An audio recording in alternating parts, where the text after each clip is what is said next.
बातमीपत्रामधून नंदुरबारच्या दुर्गम भागामधील लाडक्या बहिणींना याच ई-केवायसी साठी मोठी कसरत करावी लागते। नर्मदा काठावरील खर्डी खुर्द गावामधील महिलांना ई-केवायसी करण्यासाठी नेटवर्कच नाहीये आणि त्यामुळे अडचणी येतात। या नेटवर्कसाठी त्यांना महिलांना डोंगरावर जाऊन तासनतास बसावं लागतंय आणि त्यामुळे या दुर्गम भागामध्ये नेटवर्क येईल अशी व्यवस्था सरकारने करावी अशी मागणी सुद्धा या महिलांकडून केली जाते। आम्ही लाडकी बहिणीची केवायसी करत होतो, परंतु नेटवर्क कमी असल्या कारणाने केवायसी पूर्ण होत नाही आहे महिलांची।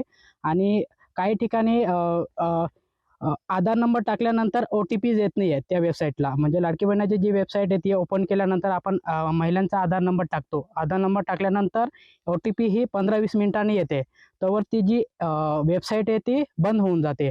या गावात नेटवर्कचा प्रॉब्लेम आहे, तरी शासनाला विनंती आहे की या खर्डी खुर्द या गावात नेटवर्कची सुविधा करून द्यावी आणि इकडचे जे महिला आहेत त्यांची केवायसी पूर्ण होईल।